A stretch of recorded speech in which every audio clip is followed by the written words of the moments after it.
मेरे दोस्त के पिता जो कि 60 साल के हैं, एक दिन मैंने उन्हें कहते सुना कि अब मैं इंश्योरेंस क्यों नहीं खरीद सकता। ये तो सीनियर सिटीजन्स के लिए अन्यायपूर्ण दुनिया है। उन्होंने विलाप करते हुए कहा कि वे अब आपको होम लोन भी नहीं देंगे जब मुझे इसकी सबसे ज़्यादा ज़रूरत है, और हेल्थ इंश्योरेंस भी महंगा हो गया है। फिर उन्होंने कहा, चलो बाय गॉड ग्रेस मेरे पास गवर्नमेंट डिपॉजिट में पैसा सुरक्षित है। अगर मजबूरी पड़ी तो मैं रिजर्व मॉर्टगेज करवा लूँगा। ऐसा कहते हुए वो चुप हो पड़े। जैसे ही वो चुप हुए, मैंने कहा, ऐसा नहीं है, आपको कोई गलतफहमी हुई है। बीमा एक सुरक्षा कवच है, आपके जीवन और अंगों के लिए नहीं, बल्कि आपकी प्रॉपर्टी के लिए। जब आप लाइफ में जल्दी एसेट बनाना शुरू करते हैं तो आपके पास निर्भर करने के लिए केवल ह्यूमन एसेट्स यानी मानवीय संपत्ति होती है।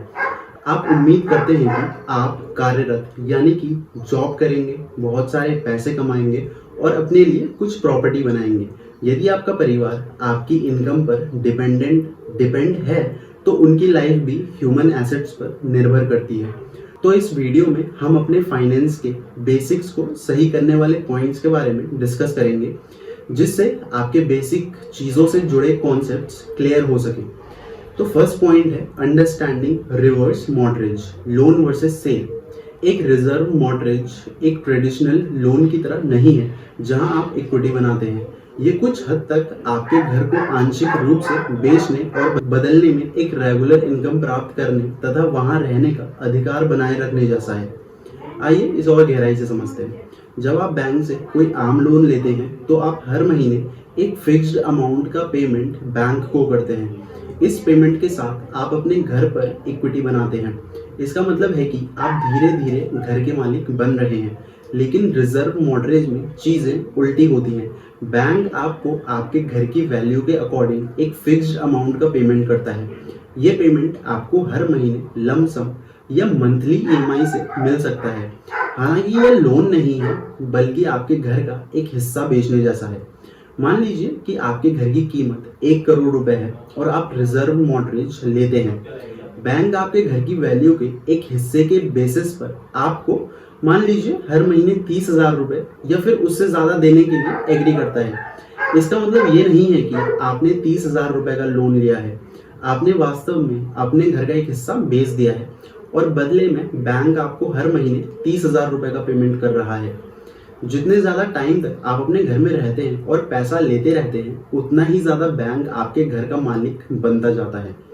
रिजर्व मॉर्टगेज आमतौर पर सीनियर सिटीजन्स के लिए होता है, जिनके पास उनकी प्रॉपर्टी में अच्छी खासी वैल्यू होती है, लेकिन उनकी रेगुलर इनकम कम होती है। रिजर्व मॉर्टगेज के नियम और शर्तें हर बैंक के लिए अलग अलग हो सकती हैं। इसमें आप मूलधन राशि का भुगतान नहीं करते हैं। इसका मतलब है कि इंटरेस्ट लगातार मूलधन राशि पर जुड़ता रहता है, जिससे आपकी कुल देनदारी बढ़ती रहती है और इसी वजह से आपकी संपत्ति प्रॉपर्टी घटती रहती है। अगर फ्यूचर में आपके घर की कीमत बढ़ती भी है तो आपको इस बढ़ोतरी का फायदा नहीं मिलता है। ऐसा इसलिए होता है क्योंकि आप उस प्रॉपर्टी के मालिक नहीं रहते, बल्कि बैंक उसका को ओनर बन जाता है। किसी भी बढ़ोतरी का लाभ बैंक को और आपके उत्तराधिकारियों को विभाजित किया जाएगा। ये बैंक के साथ आपके एग्रीमेंट पर डिपेंड करता है। हालांकि भारत में रिजर्व मॉर्टगेज अभी भी एक नई योजना है। 65 वर्षीय शर्मा जी ने अपने 1 करोड़ रुपए के घर पर 40 लाख रुपए का रिजर्व मॉर्टगेज लिया। उन्होंने मंथली इनकम का ऑप्शन चुना। 10 साल बाद इंटरेस्ट सहित उनकी देनदारी 50 लाख रुपए हो गई। इस दौरान उनके घर की कीमत बढ़कर 1.5 करोड़ रुपए हो गई। अब यहाँ शर्मा जी को प्रॉपर्टी की बढ़ती कीमत का कोई बेनिफिट नहीं मिला। वास्तव में उनकी प्रॉपर्टी घटकर 50 लाख रुपए हो गई, यानी कि 1 करोड़ जो उनके घर की प्राइस थी पहले, उसमें से 50 लाख माइनस तो इजिकल टू 50 लाख रुपए, वही उनके घर का प्राइस रह गया। दूसरा और नेक्स्ट पॉइंट है financial implications. Reserve mortgage traditional mortgage के कंपैरिजन में आमतौर पर ज़्यादा इंटरेस्ट रेट्स और फीस के साथ आते हैं। आगे बढ़ने से पहले लोन की टोटल कॉस्ट को समझना इंपॉर्टेंट है। रिजर्व मॉर्टगेज में बैंक आपको पैसा देता है, इसीलिए इंटरेस्ट रेट्स सीधी मॉर्टगेज से ज़्यादा होती है जहां आप बैंक को पेमेंट करते हैं। ये रेट्स आमतौर पर फ्लोटिंग रेट्स होती हैं, जिसका मतलब है कि वे मार्केट की सिचुएशंस के अकॉर्डिंग उतार चढ़ाव करती रहती हैं। इसका मतलब है कि टाइम के साथ आप पर इंटरेस्ट की अमाउंट बढ़ती रहती है। रिजर्व मॉर्टगेज में कई तरह की फीस शामिल होती हैं, जिनमें से पहली है असेसमेंट फीस। ये आपके घर की वैल्यू को डिटर्मिनेशन करने के लिए किए गए इवैल्यूएशन को कवर करने की फीस है। नेक्स्ट है ओरिजिनेशन फीस, ये लोन प्रोसेसिंग फीस है। देन आती है सर्विस टैक्स, ये बैंक द्वारा लोन की सर्विस के लिए ली गई एक रेगुलर फीस है। देन आती है क्लोजिंग फीस, ये लोन बंद करने से जुड़े विभिन्न शुल्कों का एक समूह है। चूंकि आप इंटरेस्ट का पेमेंट नहीं कर रहे हैं बल्कि इसे मूलधन में जोड़ा जा रहा है, तो टाइम के साथ आपकी लोन अमाउंट बढ़ती जाती है। इसका मतलब है कि आपके घर की इक्विटी कम होती जा रही है। रीसेंट स्टैटिस्टिक्स के अकॉर्डिंग इंडिया में रिजर्व मॉर्टगेज पर इंटरेस्ट रेट्स आमतौर पर 10 से 14% तक के बीच होती है, जो कि एक नियमित होम लोन रेट से काफ़ी ज़्यादा है। इसके अलावा फीस हज़ारों रुपयों में भी हो सकती है। मान लीजिए कि आपके घर की कीमत अगेन 1 करोड़ है और आप रिजर्व मॉर्टगेज के लिए 40 लाख का क्रेडिट लिमिट प्राप्त करते हैं। 12% की इंटरेस्ट रेट और मंथली इनकम प्लान के साथ आप हर महीने एक रेगुलर अमाउंट प्राप्त कर सकते हैं। लेकिन चूंकि इंटरेस्ट का भुगतान मूल राशि में जोड़ा जा रहा है, तो टाइम के साथ आपकी लोन अमाउंट बढ़ती जाएगी। कुछ सालों बाद आपका लोन 40 लाख से ज़्यादा हो सकता है, जिससे आपके घर की इक्विटी कम हो जाएगी। देन आता है इम्पैक्ट ऑन हेरिस, आपके उत्तराधिकारियों पर इसका प्रभाव। घर की इक्विटी क्या है? आसान भाषा में यह आपके घर का वास्तविक मूल्य यानी वैल्यू है, आउटस्टैंडिंग मॉर्टगेज अमाउंट को घटा करके। अगर आपके घर की कीमत 1 करोड़ है और आपका आउटस्टैंडिंग मॉर्टगेज 50 लाख है, तो आपके घर की इक्विटी भी 50 लाख है। रिजर्व मॉर्टगेज कैसे इक्विटी कम करता है? रिजर्व मॉर्टगेज में बैंक आपको आपके घर की वैल्यू के अकॉर्डिंग पर लोन देता है। आप कॉर्पस या लाइन ऑफ क्रेडिट के रूप में भी बैंक द्वारा मंथली पेमेंट प्राप्त करते हैं, जो आपकी इक्विटी को कम कर देता है। इंटरेस्ट भी जमा होता रहता है, जो और कटौती करता है। 2023 में एक बूढ़े कपल ने रिजर्व मॉर्टगेज लिया और अपने बच्चों को विरासत में देने के लिए उनके पास बहुत कम संपत्ति यानी प्रॉपर्टी बची थी। इसीलिए रिवर्स मॉर्टगेज लेने से पहले अपने उत्तराधिकारियों, अपने वारिसों से खुलकर चर्चा करना महत्वपूर्ण है। उन्हें इस बात से अवगत कराएं कि रिजर्व मॉर्टगेज आपकी इक्विटी को कम कर देगा और विरासत में मिलने वाली प्रॉपर्टी को भी प्रभावित करेगा। आप उन्हें ये भी बता सकते हैं कि आप रिजर्व मॉर्टगेज का उपयोग अपने रिटायरमेंट में फाइनेंशियल फ्रीडम प्राप्त करने के लिए कर रहे हैं। साथ मिलकर आप ये भी तय कर सकते हैं कि रिजर्व मॉर्टगेज आपके और आपके परिवार के लिए सही ऑप्शन है या नहीं। इंश्योरेंस आपका वो इक्विपमेंट है जो ये इंश्योर करता है कि आप जो प्रॉपर्टी या एसेट बनाने का प्लान कर रहे हैं, वो आपके और आपके परिवार के लिए तब भी मौजूद रहे जब आप ना रहें या फिर कमाई करने की क्षमता को प्रभावित करने वाली कोई घटना घटित हो जाए। उस सिचुएशन में आपकी इंश्योरेंस अमाउंट का भुगतान हो जाएगा और आपकी इनकम में कमी आने या अनभंग यानी डिसमेंबरेंट होने पर आपकी भरपाई करेगा। इसीलिए जितना इंश्योरेंस आप लेना चाहते हैं उसकी कैलकुलेशन करते टाइम इनकम, एक्सपेंडिचर और सेविंग्स को ध्यान में रखा जाता है। आप अपनी प्रॉपर्टी के लिए जो गोल सेट करना चाहते हैं उसे आप चुन सकते हैं। इसीलिए लाइफ में जल्दी इंश्योरेंस लेने की ज़रूरत होती है। ये एक ढाल की तरह काम करता है जो आपकी प्रॉपर्टी की रक्षा करता है। ये एक इन्वेस्टमेंट नहीं है, भले ही इसे इस तरह बेचा जाता हो। यदि आप चाहते हैं कि इंश्योरेंस एक इन्वेस्टमेंट के रूप में भी काम करे, तो इसे खरीदना धीरे धीरे महंगा होता जाता है। टर्म इंश्योरेंस सबसे सस्ता होता है क्योंकि ये आपके आश्रितों यानी डिपेंडेंट्स को आपके निधन होने पर लमसम राशि, लमसम अमाउंट प्रोवाइड करता है। यदि आप मानते हैं कि आपको अपने बच्चे की हायर एजुकेशन के लिए मनी प्रोवाइड करनी चाहिए, तो दोनों को एक साथ जोड़ने से पहले टर्म इंश्योरेंस और इन्वेस्टमेंट प्रोडक्ट्स को आप कंपेयर भी कर सकते हैं। अब बात करेंगे नेक्स्ट और थर्ड पॉइंट की, जो है रिड्यूस्ड फ्लेक्सिबिलिटी। कम लचीलापन वास्तव में क्या है? कम लचीलापन का मतलब है कि आप अपने घर के साथ उतना स्वतंत्र, उतना फ्रीडम या उतनी लिबर्टी महसूस नहीं कर सकते जितना आप किराए के मकान में रहते समय करते हैं। इसकी भी हम बात करेंगे, लेकिन उससे पहले घर खरीदना एक बड़ा फाइनेंशियल डिसीजन होता है और ये आपके जीवन में कुछ चीज़ों को डिफिकल्ट बना सकता है। कैसे कम फ्लेक्सिबिलिटी यानी कम लचीलापन आपको प्रभावित करता है। घर बेचना मुश्किल हो सकता है। अब ऐसा तो हो नहीं सकता ना कि जब भी आप चाहें आप अपना घर बेच दें। ये उतना आसान नहीं होता है। जितने लंबे टाइम तक आप घर में रहते हैं, बाजार की स्थिति बदलती रहती है। आपको उपयुक्त यानी कि आपके हिसाब का खरीदार मिलने में परेशानी हो सकती है। 2008 की आर्थिक मंदी के दौरान कई लोगों को अपने घर बेचने में मुश्किलात हुई क्योंकि मार्केट की वैल्यू काफ़ी गिरी हुई थी। अब बात करेंगे संशोधन पर सीमाएं यानी कि लिमिटेशंस ऑन मॉडिफिकेशंस। आप अपने घर में बड़े बदलाव आसानी से नहीं कर पाएंगे, जैसे कि दीवारें तोड़ना, लेआउट बदलना या कोई बड़ा ऐड ऑन करना महंगा और परमिट लेने की झंझट वाली प्रक्रिया हो सकती है। हाल ही में गुरुग्राम में जहां एक हाउसिंग सोसाइटी के निवासियों को अपने घरों में बाहरी बदलाव करने की परमिशन नहीं थी, जिससे उन्हें गुस्सा आया और उन्होंने विरोध प्रदर्शन शुरू किया। इसमें नेक्स्ट आता है अतिरिक्त ऋण लेने पर प्रतिबंध, limitations on taking additional date.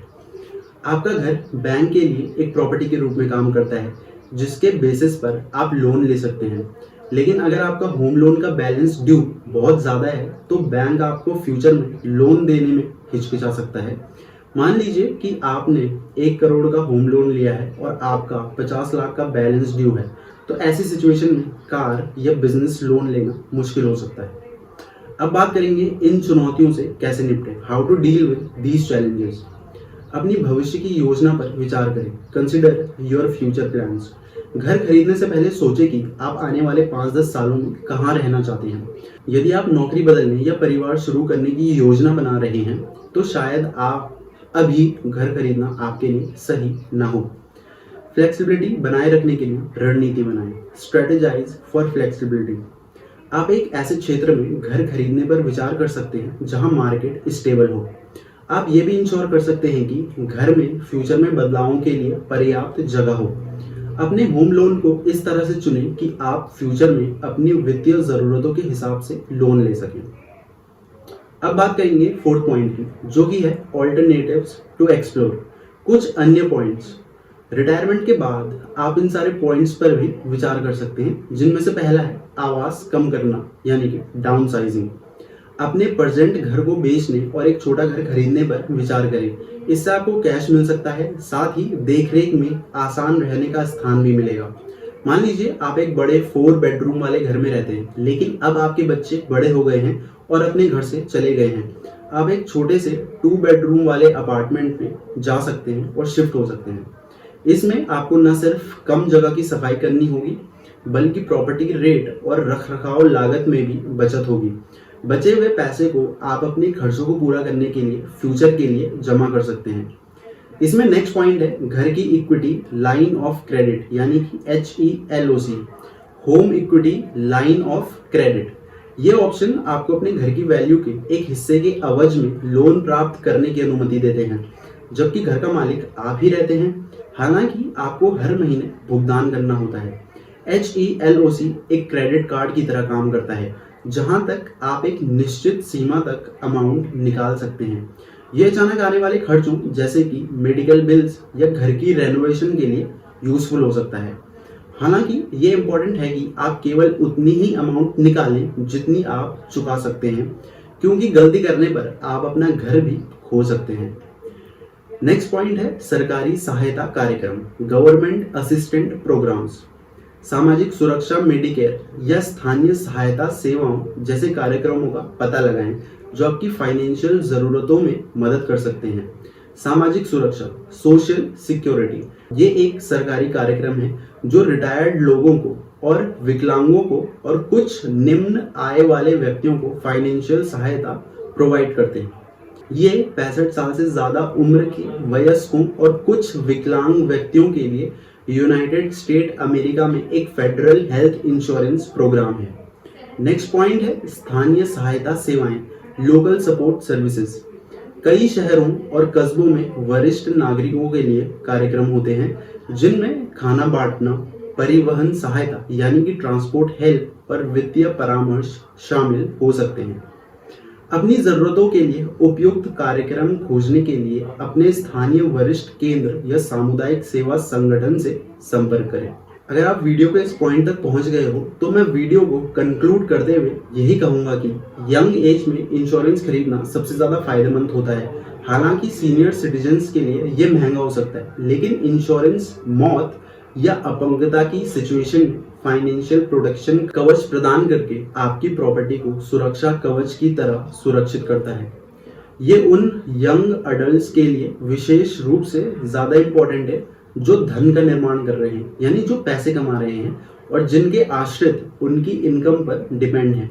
साथ ही साथ हम ये भी एग्री करते हैं कि सीनियर सिटीजन्स को किफ़ायती हेल्थ इंश्योरेंस प्राप्त करने में चैलेंजेस का सामना करना पड़ता है। सीनियर सिटीजन्स के लिए लोन और सरकारी निवेश अच्छे फाइनेंशियल ऑप्शन नहीं है, क्योंकि होम लोन इंटरेस्ट के कारण महंगे होते हैं और रिटायर्ड लोगों जो कि अब सेविंग्स पर निर्भर हैं उनके लिए भी ये रेट्स ज़रूरी या उतने ही होते हैं, घटते नहीं हैं। सरकारी निवेश हालांकि सुरक्षित होते हैं, लेकिन वे कम रिटर्न देते हैं। सीनियर सिटीजन्स को कुछ ग्रोथ और इनकम जनरेट करने वाली प्रॉपर्टीज़ के साथ डाइवर्सिफाइड इन्वेस्टमेंट पोर्टफोलियो से बेनिफिट हो सकता है। मेन पॉइंट ये है कि सीनियर सिटीजन्स को अपने रिटायरमेंट फंड का स्ट्रेटेजिक रूप से पोर्टफोलियो के अरेंजमेंट को प्रायोरिटी देनी चाहिए, जिसमें रिस्क, रिटर्न और प्रॉफिट आसानी से प्राप्त करने जैसे फैक्टर्स को ध्यान में रखा जाए। रिवर्स मॉर्टगेज ये आपका पहला फाइनेंशियल प्लान नहीं बल्कि लास्ट ऑप्शन है। इसमें आप फ्यूचर में अपने घर की वैल्यू में होने वाली वृद्धि को छोड़ देते हैं और इमीडिएट इनकम प्राप्त करते हैं बैंक द्वारा। यदि आपके पास कोई दूसरी प्रॉपर्टी या इनकम नहीं है और आपको इमीडिएट पैसों की ज़रूरत है तो ही रिजर्व मॉर्टगेज एक ऑप्शन हो सकता है। इसमें मेन पॉइंट ये है कि सीनियर सिटीजन्स को रिवर्स मॉर्टगेज के नुकसानों के बारे में अवेयर होना चाहिए और इसका उपयोग लास्ट ऑप्शन के रूप में सावधानी से करना चाहिए। विद दैट सेड दोस्तों, अगर वीडियो पसंद आई हो तो वीडियो को लाइक, शेयर और चैनल को सब्सक्राइब करना ना भूलें। More informative content is on the way. Thanks for watching.